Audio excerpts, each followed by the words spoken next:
여러분, 안녕하세요. 오늘 들려드릴 이야기는 어쩌면 여러분의 이웃에서 혹은 여러분의 집에서도 일어날 수 있는 이야기입니다. 늙는다는 것, 의지할 곳이 점점 줄어든다는 것, 그리고 가장 믿었던 사람들 사이에서 생겨나는 균열에 관한 이야기입니다.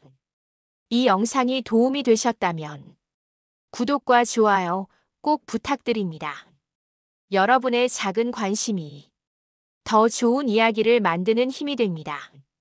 그럼 지금부터 시작하겠습니다. 5월의 늦은 오후였습니다. 햇살은 따스했지만 윤말순 할머니의 마음속엔 묘한 냉기가 스며들고 있었습니다. 78배 나이, 허리는 굽었지만 정신만큼은 또렷했습니다. 그런 말순이 요즘 들어 이상한 기분을 떨칠 수가 없었습니다. 거실 구석 낡은 소파에 앉아 말순은 조용히 손톱을 깎고 있었습니다. 딸깍딸깍. 손톱깎이 소리만이 고요한 집안을 채웠습니다. 부엌에서는 며느리 세영의 발소리가 들렸습니다.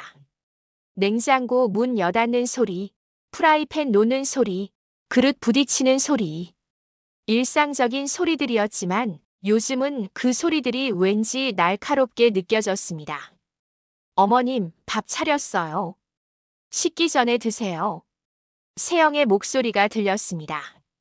말은 다정했습니다. 하지만 그 다정함 속에서 말수는 묘한 감정을 느꼈습니다. 무관심, 아니면 의무감. 정확히 표현할 순 없었지만 예전의 그 따뜻함은 아니었습니다. 말수는 천천히 자리에서 일어났습니다. 무릎이 시큰거렸습니다. 지팡이를 짚고 식탁으로 향했습니다. 식탁 위에는 밥 한 그릇과 김치 한 접시, 그리고 미역국 한 그릇이 놓여 있었습니다. 며칠째 비슷한 메뉴였습니다. 고마워, 세영아. 말수는 애써 밝은 목소리를 냈습니다. 세영은 대답 없이 고개만 끄덕였습니다. 그리곤 자신의 방으로 들어가 버렸습니다. 말수는 홀로 남겨졌습니다. 숟가락을 들었습니다. 밥은 차가웠습니다. 아침에 지은 밥을 데우지도 않은 채 그대로 담은 것 같았습니다. 김치도 시큼했습니다. 오래된 김치의 맛이었습니다. 미역국은 간이 맞지 않았습니다. 싱겁기도 하고 어떤 맛인지 알 수 없었습니다. 나이 들면 입맛도 변하는 건가? 말수는 스스로를 위로했습니다. 하지만 마음 한구석에선 작은 의심이 고개를 들었습니다. 예전엔 이렇지 않았습니다. 세영은 정성껏 반찬을 만들었습니다. 어머님, 이거 드셔보세요. 입에 맞으실지 모르겠어요. 웃으며 음식을 권했습니다. 말순도 기쁜 마음으로 먹었습니다. 우리 며느리 손맛이 이렇게 좋은 줄 몰랐네. 칭찬하면 세영은 수줍게 웃었습니다. 그런데 언제부턴가 모든 게 달라졌습니다. 밥을 먹는 동안 말수는 주방 시계를 바라봤습니다. 오후 4시였습니다. 아들 민수는 새벽부터 택시를 몰러 나갔고 손자 도윤이는 학원에 갔다고 했습니다. 집엔 자신과 며느리 둘뿐이었습니다. 도윤이는 요즘 얼굴도 보기 힘들구나.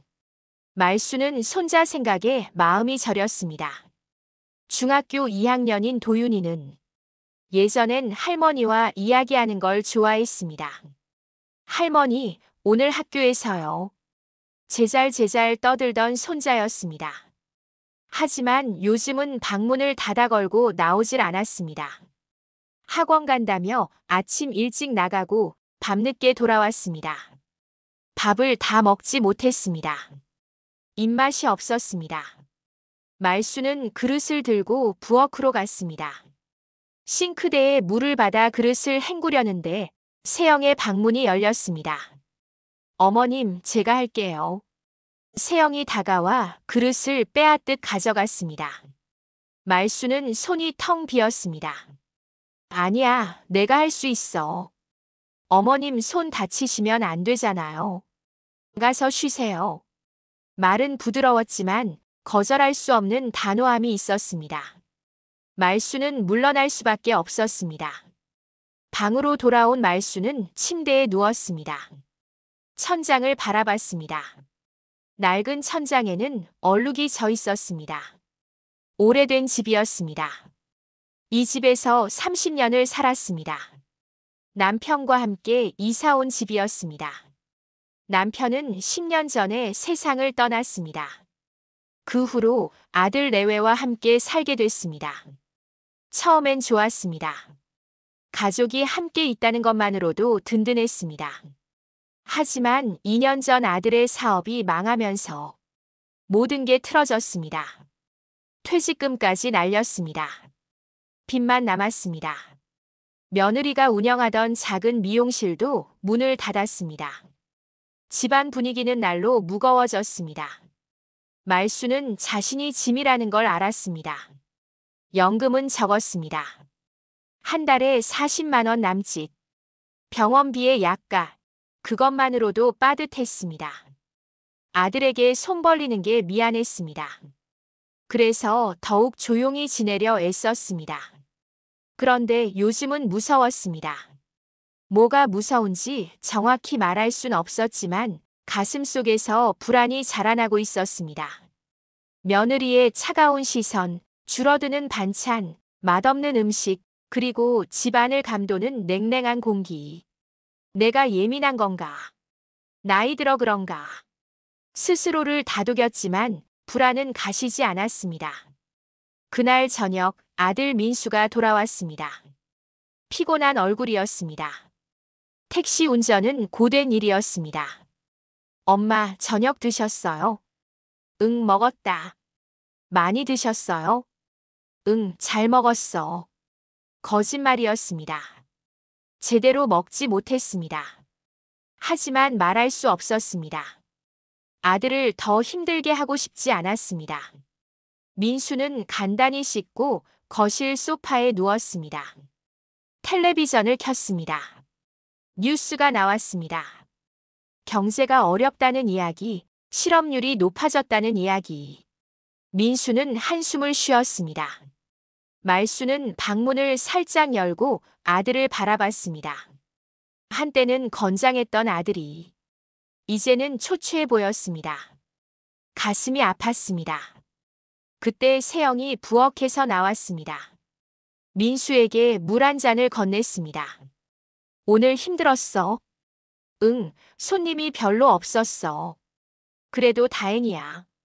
사고 없이 돌아와서. 두 사람의 대화를 듣던 말수는 문을 닫았습니다. 자신은 끼어들 자리가 없었습니다. 밤이 깊었습니다. 말수는 잠들지 못했습니다. 어둠 속에서 천장만 바라봤습니다. 창밖에선 바람 소리가 들렸습니다. 5월의 바람이었지만 왠지 쓸쓸했습니다. 내가 이 집에 얼마나 더 있을 수 있을까? 그런 생각이 들었습니다.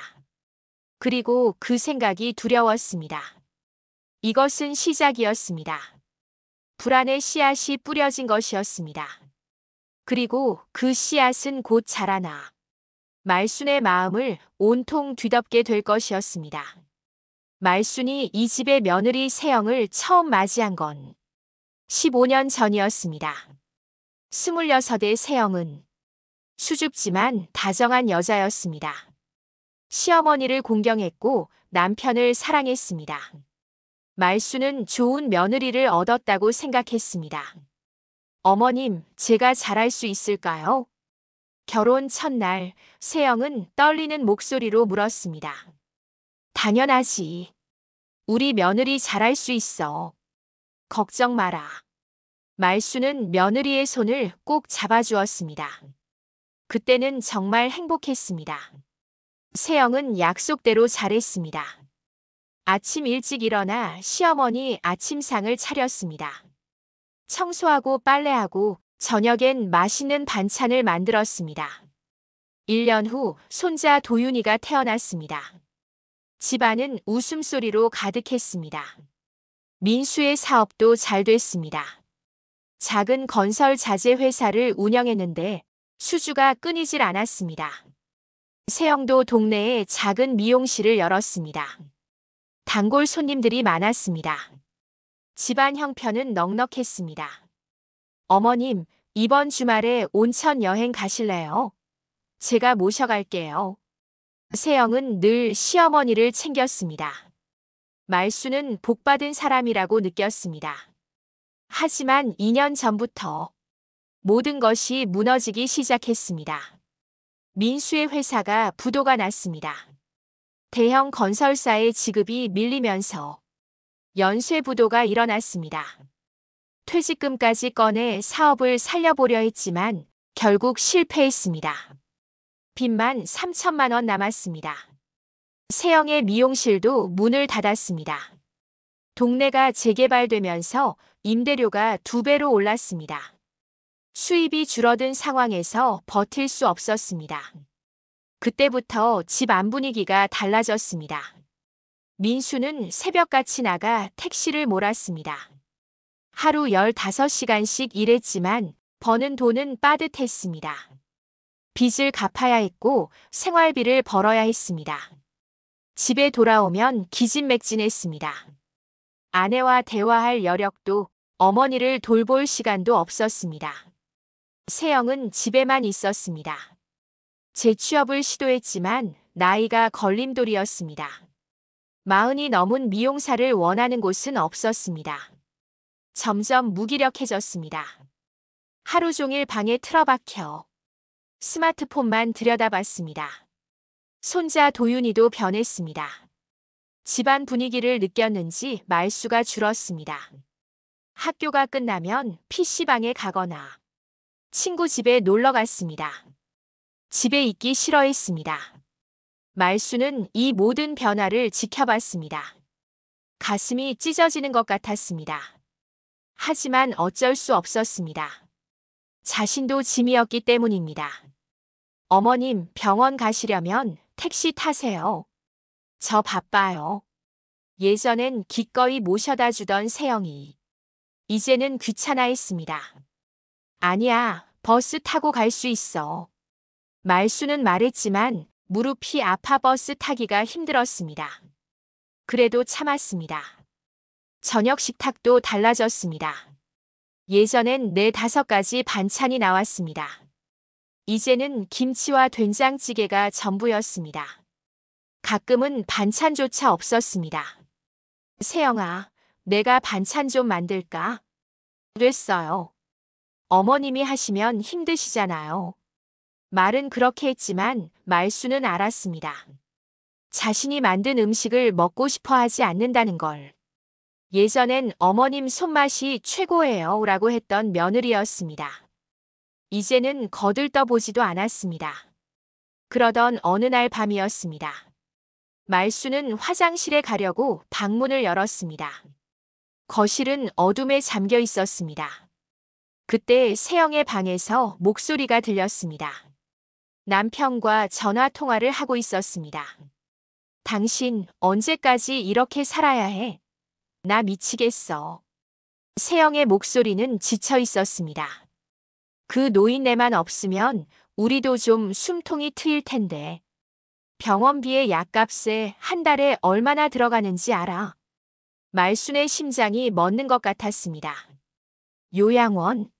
돈이 어디 있어서? 차라리. 뒤의 말은 들리지 않았습니다. 하지만 말수는 알았습니다. 며느리가 자신을 부담스러워한다는 것을. 없으면 좋겠다. 그 말이 말순의 귓가에 맴돌았습니다.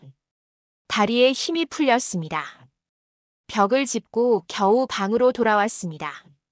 침대에 주저앉았습니다. 숨이 가빠졌습니다.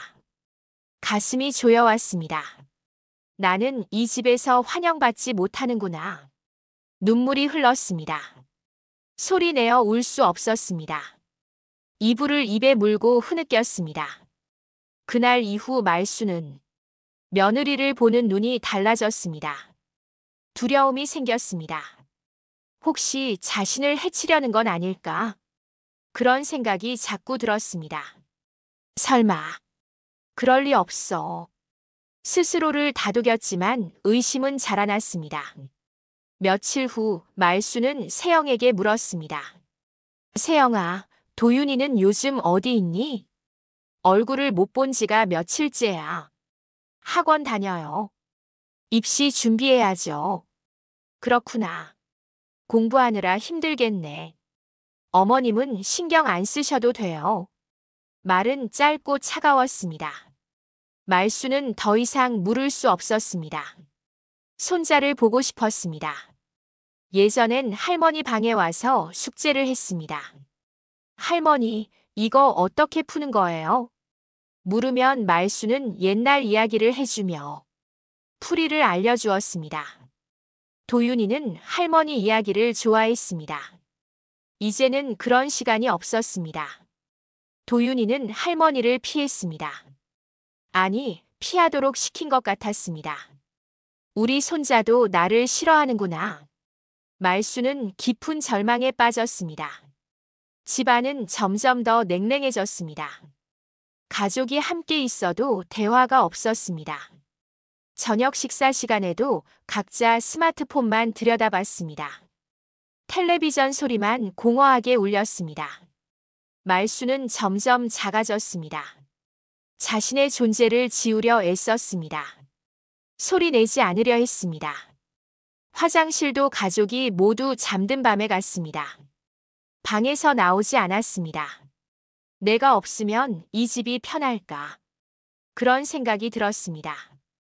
그리고 그 생각은 또 다른 두려움을 낳았습니다. 혹시 나를 없애려는 건 아닐까?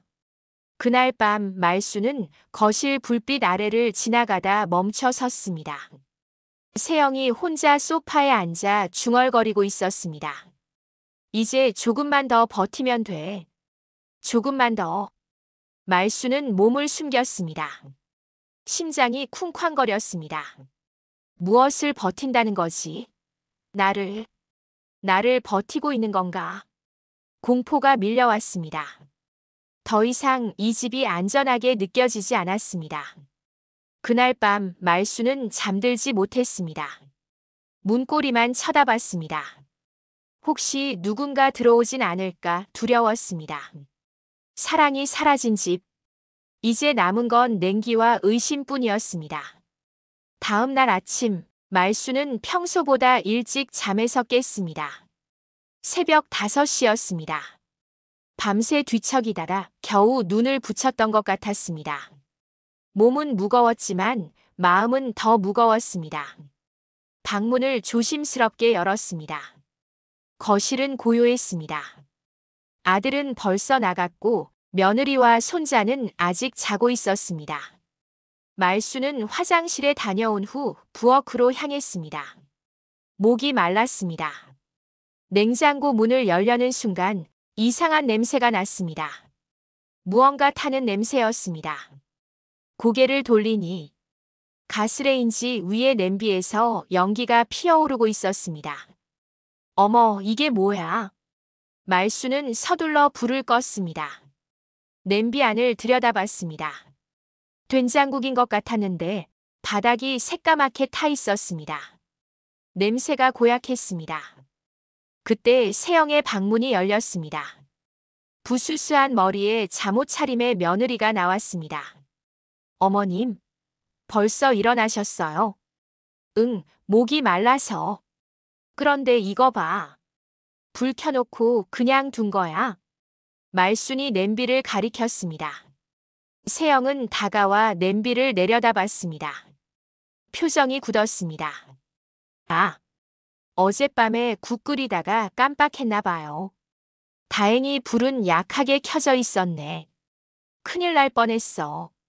죄송해요, 어머님. 요즘 정신이 없어서. 세영은 냄비를 들고 싱크대로 갔습니다. 물을 받아 설거지를 시작했습니다.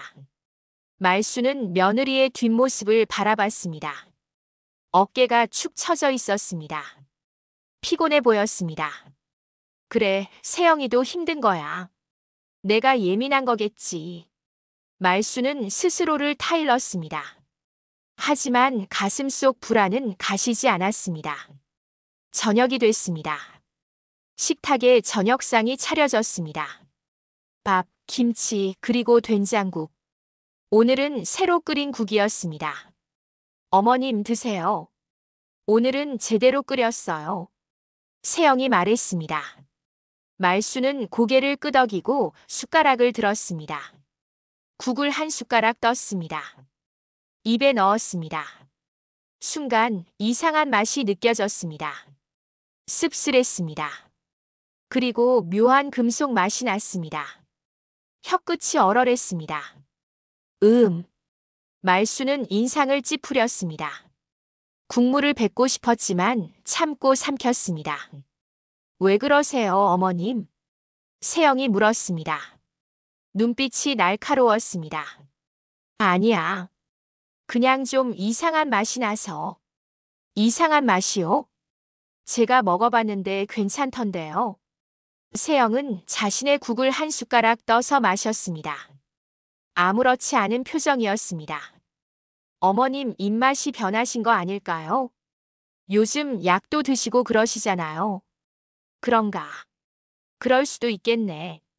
말수는 더 이상 말하지 않았습니다. 하지만 국을 더 마시지 못했습니다. 밥만 김치에 먹었습니다. 세영은 말없이 자신의 식사를 했습니다. 둘 사이엔 무거운 침묵이 흘렀습니다. 식사 후 말수는 방으로 돌아왔습니다. 침대에 앉아 생각에 잠겼습니다. 국 맛이 왜 그랬을까? 정말 내 입맛이 변한 걸까? 아니었습니다. 분명 이상한 맛이었습니다. 쓰고 금속 같은 맛. 그런 맛은 처음이었습니다. 혹시 뭔가 넣은 건 아닐까? 그 생각이 들자 온몸에 소름이 돋았습니다. 심장이 빠르게 뛰었습니다. 아니야, 그럴 리 없어. 세영이가 그럴 사람이 아니야. 하지만 어젯밤 들었던 그 말이 떠올랐습니다. 그 노인네만 없으면. 그 말이 귓가를 맴돌았습니다. 말수는 두 손으로 얼굴을 감쌌습니다. 눈물이 흘렀습니다. 두려웠습니다. 이 집에서 자신이 낳고 키운 아들의 집에서 자신의 안전을 걱정해야 한다는 것이.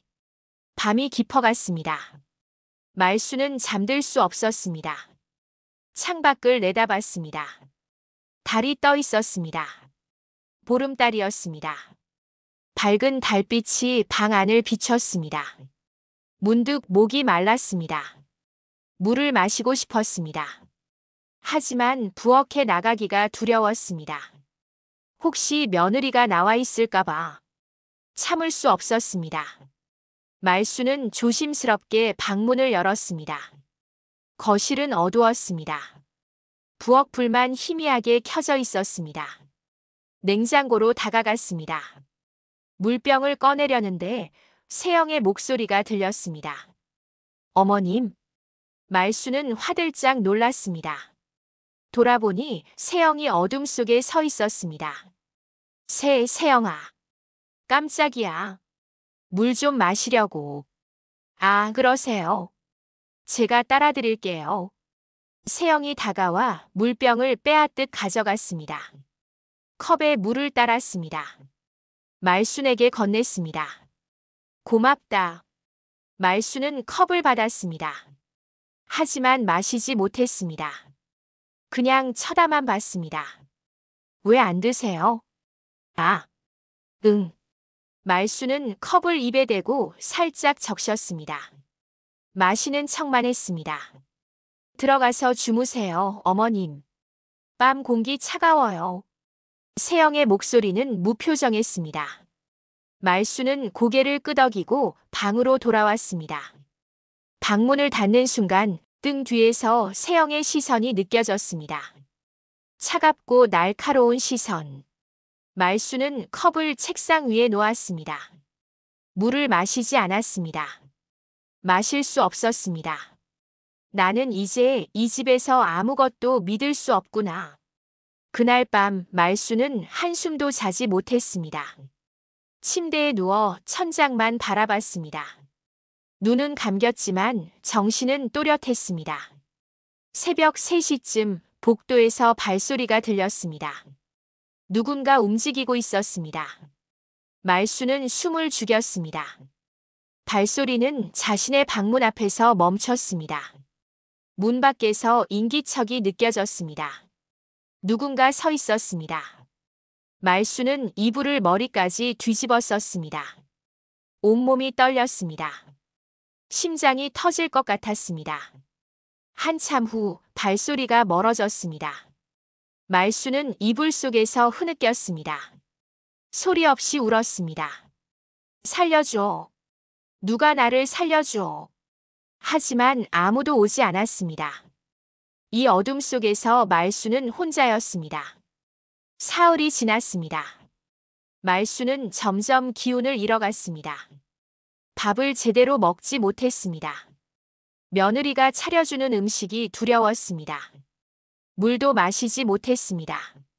목은 말랐지만 참았습니다. 손이 떨렸습니다. 젓가락을 들 수가 없었습니다. 걸을 때도 비틀거렸습니다. 어지러웠습니다. 세상이 빙빙 돌았습니다. 어머님, 안색이 안 좋으세요? 괜찮으세요? 세영이 물었습니다. 하지만 그 목소리엔 진심 어린 걱정이 느껴지지 않았습니다. 의무적인 질문처럼 들렸습니다. 괜찮아. 나이 들어서 그런가 봐. 병원 가보시는 게 어때요? 아니야, 괜찮아. 쉬면 나아질 거야. 말수는 거절했습니다. 병원에 가면 며느리와 단둘이 있어야 합니다. 그게 두려웠습니다. 그날 오후 말수는 거실 소파에 앉아 텔레비전을 보고 있었습니다.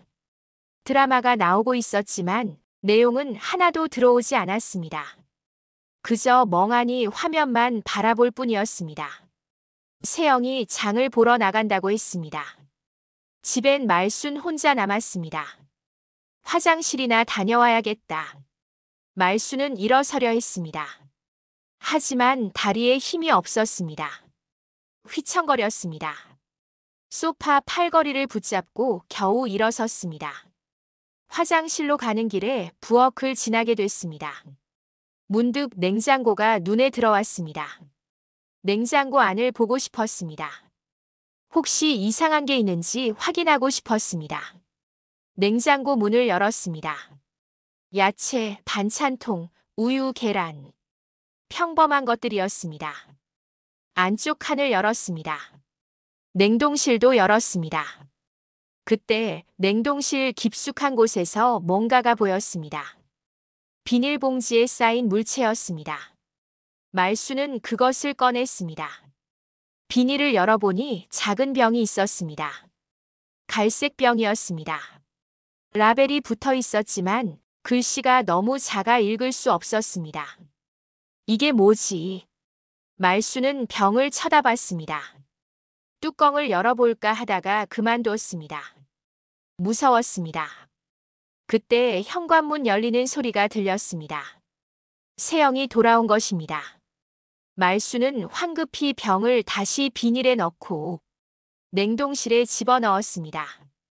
냉장고 문을 닫았습니다. 심장이 쿵쾅거렸습니다. 어머님, 여기서 뭐 하세요? 세영이 부엌으로 들어왔습니다. 장바구니를 들고 있었습니다. 아, 물 좀 마시려고. 냉장고 문 닫으세요. 전기세 나와요. 말수는 고개를 끄덕이고 물러났습니다. 세영은 냉장고에 장본 것들을 넣기 시작했습니다. 말수는 자신의 방으로 돌아왔습니다. 침대에 주저앉았습니다. 그 병이 뭘까? 혹시 그게? 생각하고 싶지 않았습니다. 하지만 생각은 멈추지 않았습니다. 독약? 아니야, 그럴 리 없어. 하지만 국물 맛이 떠올랐습니다. 그 쓰고 금속 같은 맛. 그리고 며느리의 차가운 눈빛. 말수는 결심했습니다. 아들에게 말해야겠다고. 더 이상 혼자 감당할 수 없었습니다. 저녁 10시쯤 민수가 돌아왔습니다. 피곤한 얼굴이었습니다. 말수는 아들이 씻고 나오기를 기다렸다가 거실로 나갔습니다. 민수야. 네, 엄마. 무슨 일이세요? 너한테 할 말이 있어. 말수는 떨리는 목소리로 말했습니다. 민수는 소파에 앉았습니다. 뭔데요? 민수야, 세영이가 나를 해치려는 것 같아. 순간 민수는 웃음을 터뜨렸습니다. 피식 웃었습니다.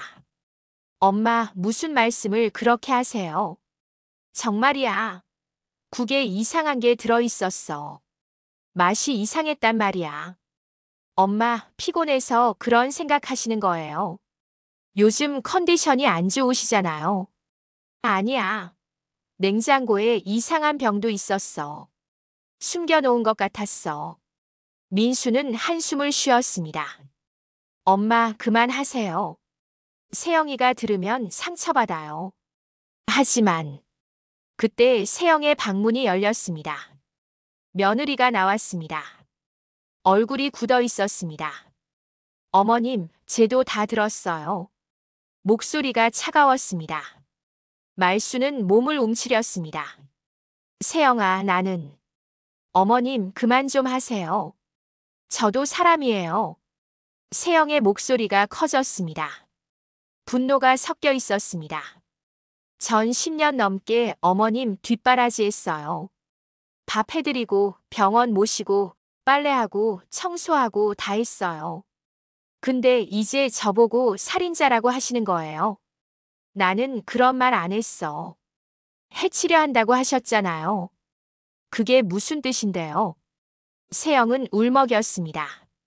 눈에서 눈물이 흘렸습니다. 저도 힘들어요. 사업 망하고 가게 접고 매일 이 집에 갇혀 있어요. 돈도 없고 미래도 안 보여요. 그래도 참고 살았어요. 근데 이제 저한테 이런 누명을 씌우세요? 민수가 아내의 어깨를 감싸 안았습니다. 여보, 진정해. 엄마가 요즘 좀 예민하신 거야. 저도 한계예요. 더 이상 못하겠어요. 세영은 방으로 들어가 버렸습니다. 쾅 하고 문이 닫혔습니다. 민수가 말순을 돌아봤습니다. 눈빛이 서늘했습니다. 엄마, 왜 이러세요? 세영이가 얼마나 힘든지 아세요? 민수야, 엄마 말 좀 들어봐. 내일 병원 가세요. 약 처방 받아야 할 것 같아요. 민수도 방으로 들어갔습니다. 말수는 거실에 혼자 남았습니다. 공기가 얼어붙었습니다. 말수는 무릎이 꺾였습니다. 바닥에 주저앉았습니다. 아무도 내 말을 안 믿는구나. 나는 이제 정말 혼자구나. 눈물이 흘렀습니다. 소리내어 울었습니다. 하지만 아무도 나오지 않았습니다. 그날 밤 말수는 방 안에 스스로를 가두었습니다. 문을 잠갔습니다. 창문도 잠갔습니다. 어둠 속에서 말수는 떨고 있었습니다. 공포와 외로움, 배신감이 온몸을 감쌌습니다. 이제 어떻게 해야 하지? 나는 어떻게 살아야 하지? 답은 없었습니다. 그저 어둠만이 말순을 삼키고 있었습니다. 다음 날 아침, 말순은 방문을 열지 않았습니다. 침대에 누워 천장만 바라봤습니다. 몸을 움직일 힘이 없었습니다. 어지럽고 머리가 아팠습니다. 입술은 바짝 말라 갈라졌습니다. 어머님, 아침 드세요. 세영이 문을 두드렸습니다. 하지만 말수는 대답하지 않았습니다. 어머님, 문을 더 세게 두드렸습니다. 말수는 눈을 감았습니다. 아무 말도 하고 싶지 않았습니다. 어머님, 문 열어주세요. 걱정돼요. 걱정. 그 말이 진심일까요? 말수는 믿을 수 없었습니다. 한참 후 발소리가 멀어졌습니다. 말수는 가만히 있었습니다. 시간이 얼마나 흘렀는지 알 수 없었습니다. 해가 중천에 떠 있었습니다. 오후가 된 것 같았습니다. 갑자기 방문이 열렸습니다. 아들 민수가 들어왔습니다. 택시를 쉬고 집에 온 모양이었습니다. 엄마, 왜 이러세요? 하루 종일 안 나오시고. 민수는 당황한 표정으로 다가왔습니다. 말순의 이마에 손을 대봤습니다. 엄마 열이 있어요. 병원 가야겠어요. 싫어. 난 안 가. 말순은 고개를 저었습니다. 하지만 몸에 힘이 없었습니다. 엄마, 이러시면 안 돼요. 일어나세요. 민수가 말순을 일으켜 세웠습니다. 세영도 방으로 들어왔습니다. 어머님, 옷 갈아입으세요. 병원 가셔야 해요. 너는 가까이 오지 마. 말순은 며느리를 밀쳐냈습니다. 세영은 상처받은 표정을 지었습니다. 엄마. 민수가 큰 소리로 말했습니다. 왜 이러세요? 세영이가 뭘 잘못했다고 이래요? 너는 몰라. 너는 아무것도 몰라. 말순은 울먹였습니다. 민수는 한숨을 쉬며 어머니를 부축했습니다. 병원으로 가는 차 안, 말순은 창밖만 바라봤습니다. 옆자리엔 며느리가 앉아 있었습니다. 둘 사이엔 무거운 침묵만 흘렀습니다. 응급실에 도착했습니다. 의사가 말순을 진찰했습니다. 혈압을 재고 혈액 검사를 했습니다. 말순은 순순히 따랐습니다. 너무 지쳐 있었습니다. 1시간쯤 지나자 의사가 나왔습니다. 보호자분 계신가요? 민수가 앞으로 나갔습니다. 제가 아들입니다. 어머님께서 탈수 증상이 심하시고 영양 상태가 좋지 않으세요. 며칠 동안 제대로 드시지 못하신 것 같은데 무슨 일 있으셨나요? 민수는 고개를 숙였습니다. 최근에 스트레스를 좀 받으셔서. 그리고 복용 중이신 고혈압 약이 있으시죠? 네, 그렇습니다. 약을 언제 바꾸셨나요? 1달 전쯤요. 왜요? 의사는 차트를 보며 말했습니다. 새로 처방받으신 고혈압 약의 부작용으로 보입니다. 간 기능에 부담을 주는 약이라. 어떤 분들은 메스꺼움이나 입맛 변화를 경험하세요. 어머님께서 음식 맛이 이상하다고 하신 건 아마 그 때문일 겁니다. 민수는 눈이 커졌습니다. 약 부작용이요? 네. 다른 약으로 바꿔드리고 며칠 수액 맞으시면 괜찮아지실 거예요. 말순은 그 말을 듣고 멍해졌습니다. 약 부작용? 그럼 독이 아니었단 말인가? 순간 온몸에 힘이 빠졌습니다. 안도감과 함께 깊은 죄책감이 밀려왔습니다. 나는 며느리를 의심했구나. 아무 이유도 없이. 입원실로 옮겨진 말순은 침대에 누워 천장을 바라봤습니다. 수액이 천천히 떨어졌습니다. 팔에 꽂힌 바늘이 시큰거렸지만 마음이 더 아팠습니다. 민수가 병실 문을 열고 들어왔습니다. 뒤따라 세영도 들어왔습니다. 며느리는 눈이 빨갛게 부어 있었습니다. 울었던 모양이었습니다. 엄마 괜찮으세요? 응. 미안하다. 말순은 가까스로 말했습니다. 세영을 바라봤습니다. 세영아. 미안해. 내가 너를 오해했어. 세영은 고개를 돌렸습니다. 눈물이 뺨을 타고 흘렀습니다. 어머님. 나는 내가 짐이라고 생각했어. 너희가 나를 부담스러워한다고 생각했어. 그래서 두려웠어. 말순의 목소리가 떨렸습니다. 냉장고에 숨겨둔 병 말이야. 그게 뭐였니? 세영이 천천히 입을 열었습니다. 영양제였어요, 어머님. 한방 영양제. 영양제? 네. 어머님 요즘 기력이 없으신 것 같아서 제가 알바해서 모은 돈으로 샀어요.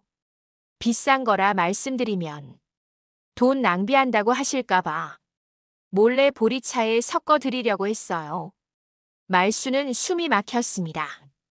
그런데 어머님께서 보리차도 안 드시고 저는 그저 세영은 더 이상 말을 잇지 못하고 흐느꼈습니다. 민수가 아내를 껴안았습니다. 말순의 눈에서도 눈물이 흘렀습니다. 세영아, 나는 정말 미안하다. 어머님, 세영이 말순의 손을 잡았습니다. 차가운 손이었습니다. 하지만 따뜻한 온기가 전해졌습니다. 저도 미안해요. 제가 어머님을 소홀히 했어요. 요즘 너무 힘들어서 제 감정도 추스르지 못했어요. 아니야. 내가 예민했어.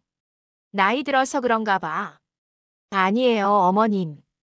저희가 어머님을 불안하게 만든 거예요.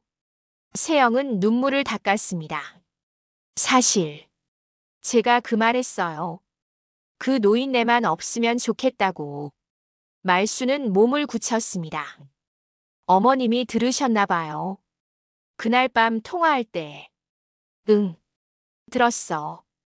정말 죄송해요. 그때 너무 힘들었어요. 남편 사업 망하고 제 가게도 접고 미래가 안 보였어요. 빚도 갚아야 하고 저도 무너져가고 있었어요. 세영의 목소리가 떨렸습니다. 그래서 그 말이 나온 거예요. 누군가를 탓하고 싶었어요. 하지만 진짜로 어머님을 해치고 싶었던 건 아니에요. 절대 아니에요. 말수는 며느리의 손을 꼭 잡았습니다. 알아. 나도 알아. 나도 평생 마음속에서 그런 말 한 적 있어. 시어머니한테, 남편한테, 심지어 내 자식한테도. 어머님, 너도 사람이야, 세영아. 힘들면 그런 생각할 수 있어. 그게 나쁜 게 아니야. 나는 내가 진짜 나를 사랑했다는 걸 알아. 두 사람은 서로를 껴안았습니다. 오랜만에 느끼는 따뜻함이었습니다. 민수도 다가와 두 사람을 안았습니다. 엄마, 세영아, 미안해요. 내가 너무 무관심했어요. 돈 버느라 정신없다는 핑계로 가족을 돌보지 않았어요. 아니야, 민수야. 너도 힘들었잖아. 아니에요, 엄마. 진짜 가해자는 저예요. 엄마와 아내가 서로 오해하는데도 저는 외면했어요. 대화를 만들지 않았어요. 민수는 고개를 숙였습니다. 앞으로는 달라질게요. 우리 다시 시작해요. 진짜 가족으로. 세 사람은 한참을 껴안고 있었습니다. 병실 창밖으로 석양이 지고 있었습니다. 오렌지빛 햇살이 병실을 비췄습니다.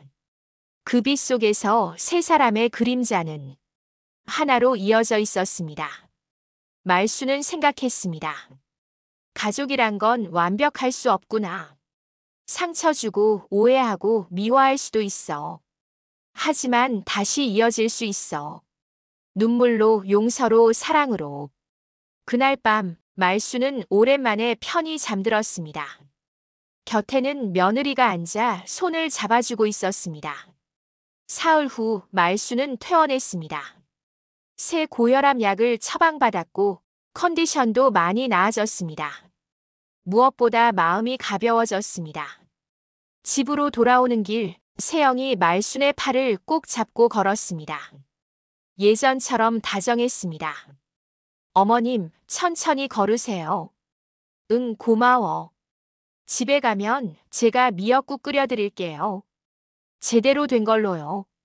말수는 웃었습니다. 정말 오랜만에 웃는 것 같았습니다. 집에 도착하자 손자 도윤이가 현관에서 기다리고 있었습니다. 중학생 손자는 어색하게 할머니를 맞았습니다. 할머니, 괜찮으세요? 그럼 할머니 괜찮아. 우리 도윤이 걱정했어. 네. 좀. 도윤이는 말끝을 흐렸습니다. 말수는 손자의 머리를 쓰다듬었습니다. 할머니가 아프게 해서 미안하구나. 아니에요. 제가 할머니한테 잘못했어요. 도윤이의 눈에 눈물이 맺혔습니다. 요즘 할머니 피하고 말도 안 하고 엄마 아빠가 힘들어하는 거 보니까 저도 짜증나고 그래서 괜찮아. 다 괜찮아. 우리 도윤이 잘못 없어. 말수는 손자를 꼭 안아주었습니다. 손자의 어깨가 떨렸습니다. 그날 저녁 오랜만에 가족이 모두 식탁에 둘러앉았습니다. 세영이 정성껏 차린 저녁상이었습니다. 된장찌개, 생선구이, 나물, 김치, 그리고 따끈한 밥. 자, 다들 먹어요. 세영이 밝은 목소리로 말했습니다. 말수는 숟가락을 들었습니다. 된장찌개를 한 숟가락 떠서 입에 넣었습니다. 맛있다. 진심이었습니다. 정말 맛있었습니다. 이상한 맛은 없었습니다. 따뜻하고 구수한 맛이었습니다. 어머님 많이 드세요. 응, 잘 먹을게. 민수도 밥을 먹으며 말했습니다. 우리 이제 매주 이렇게 같이 밥 먹어요. 제가 택시 일정 조절할게요.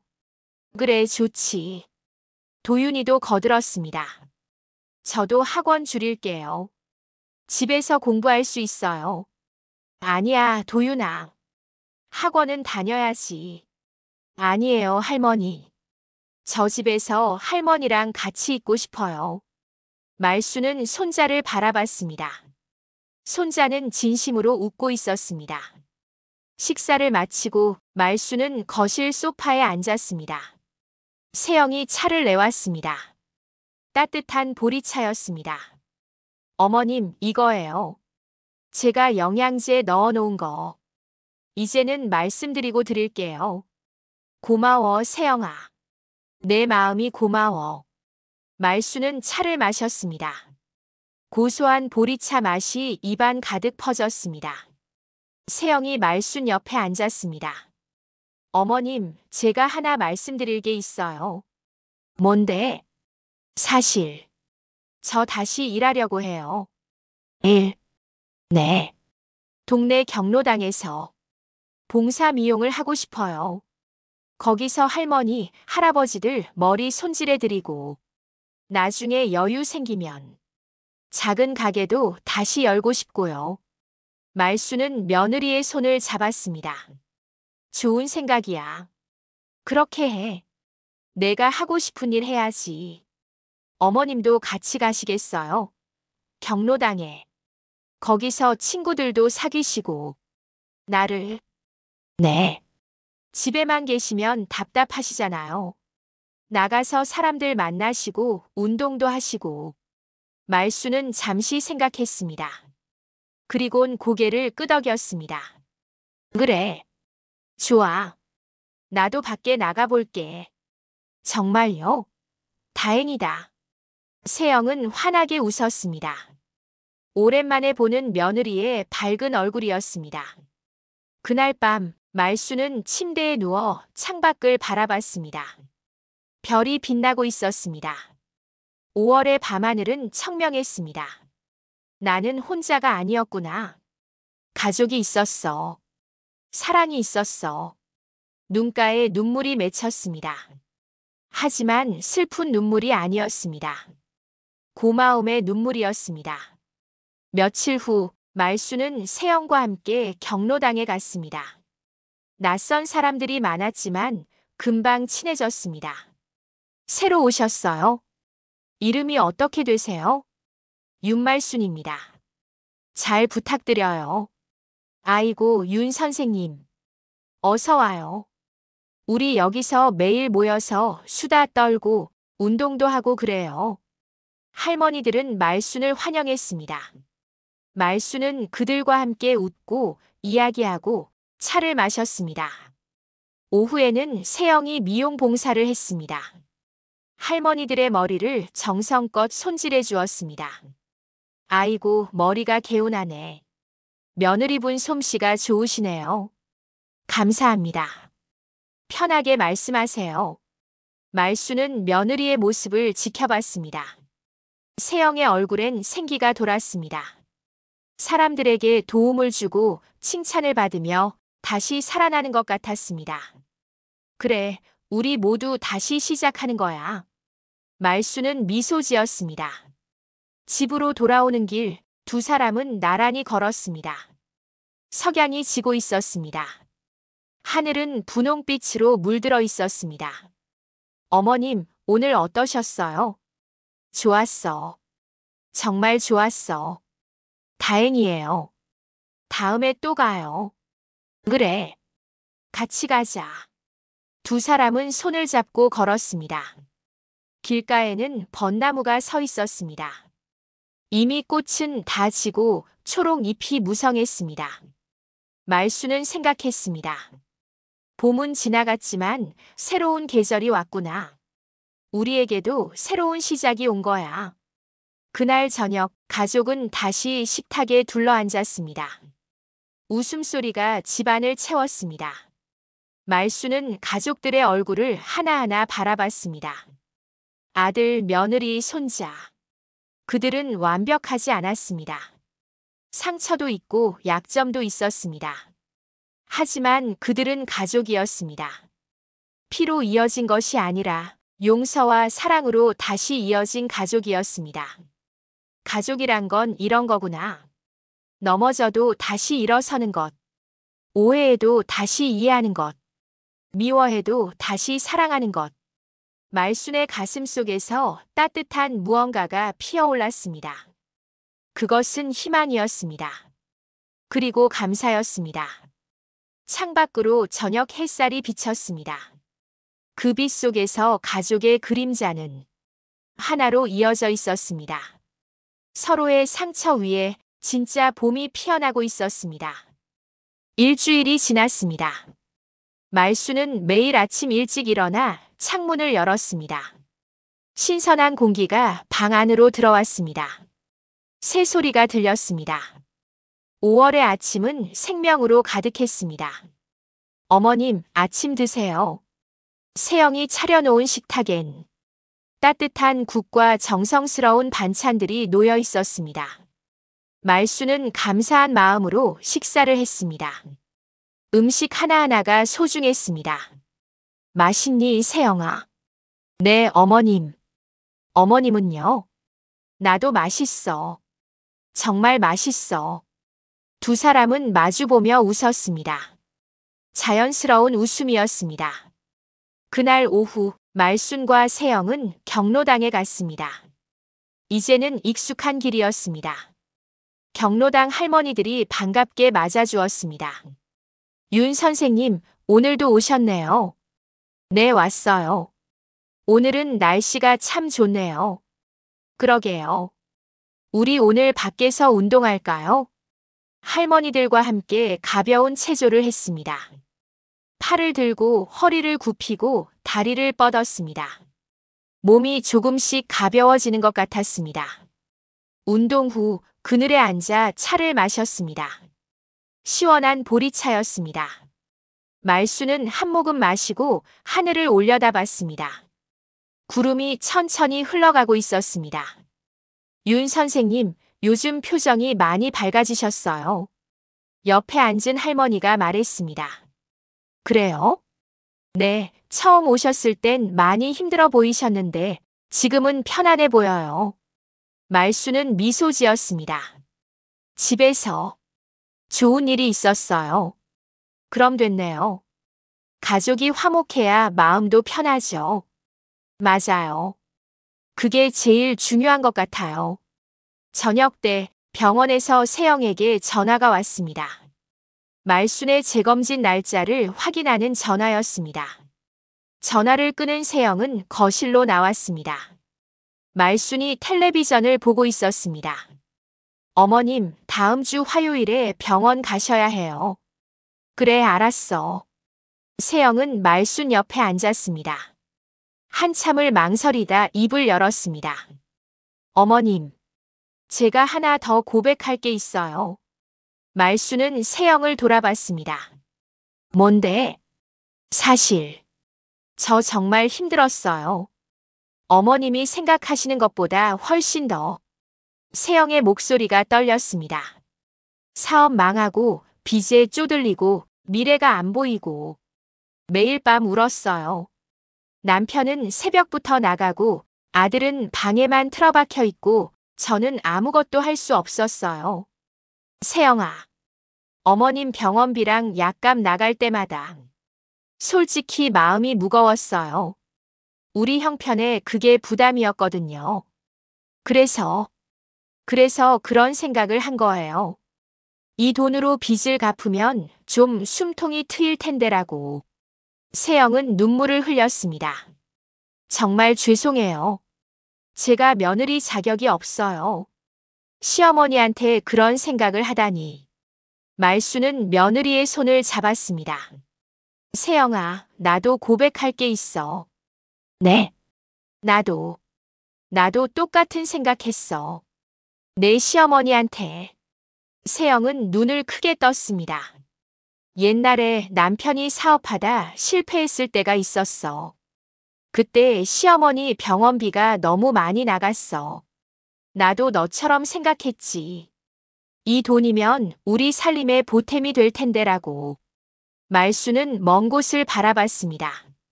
그때 시어머니가 돌아가셨어. 병으로.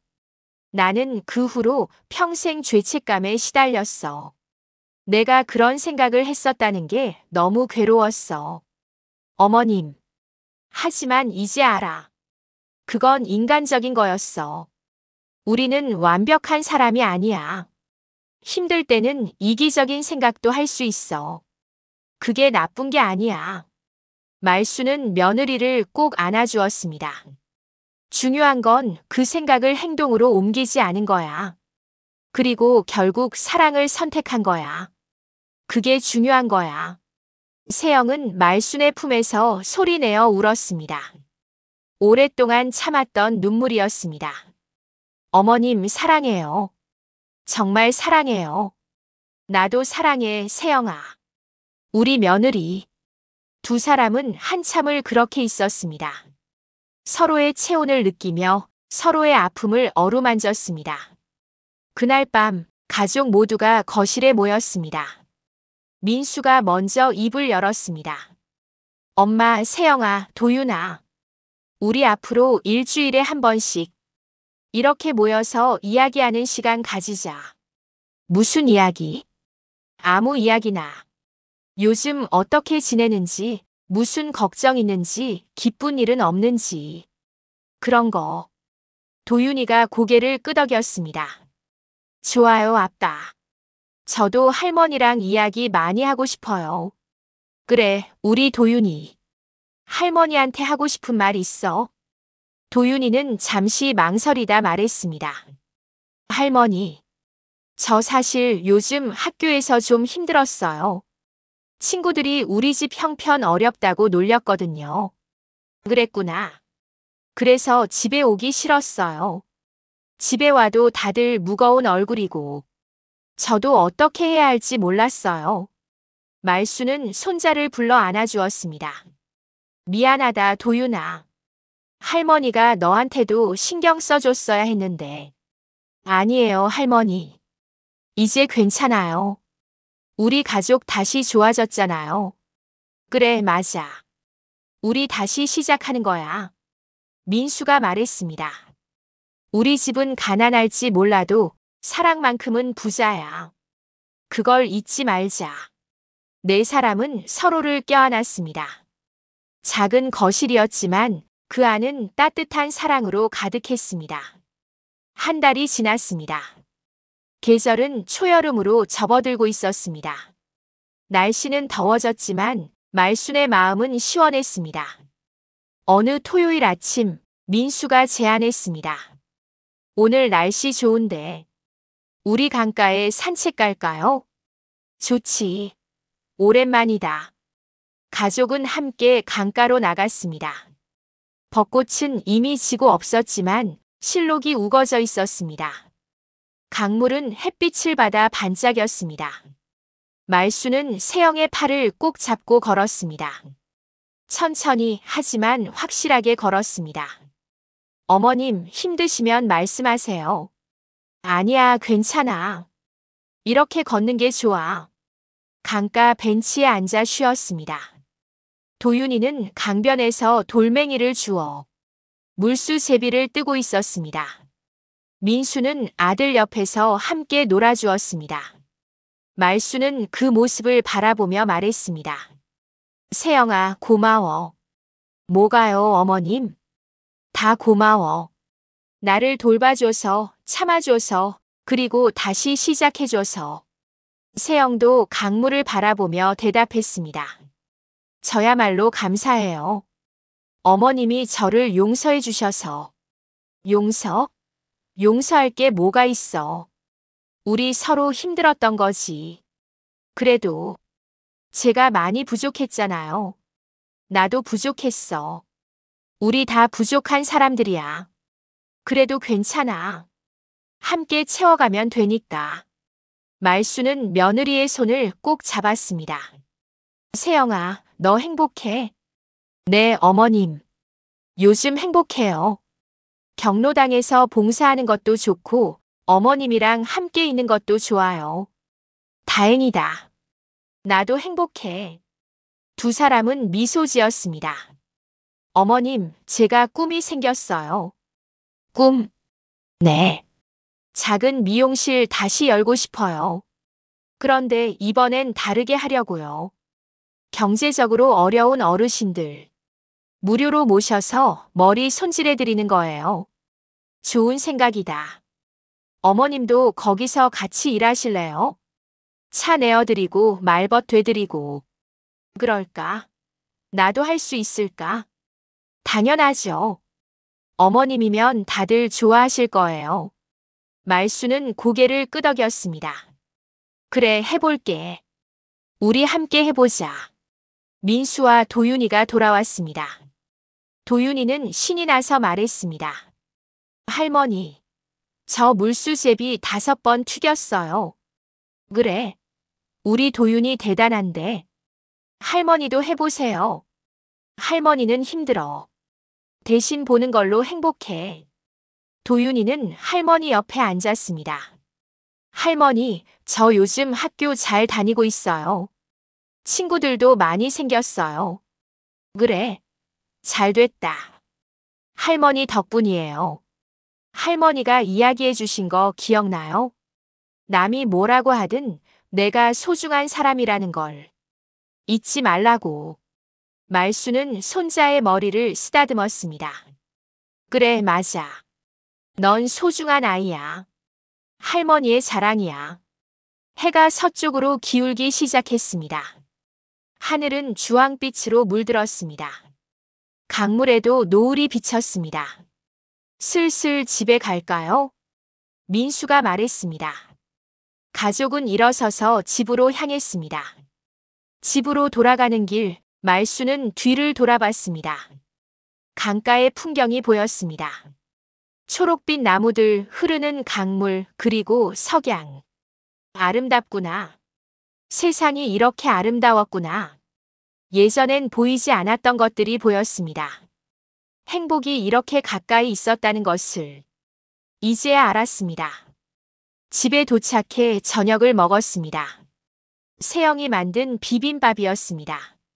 색색의 나물과 고기, 계란이 밥 위에 올라가 있었습니다. 맛있게 드세요. 잘 먹겠습니다. 다 함께 손을 모으고 인사했습니다. 그리고 맛있게 먹었습니다. 식사 후 말수는 방으로 들어가 일기를 썼습니다. 오랜만에 쓰는 일기였습니다. 오늘은 가족과 강가에 다녀왔다.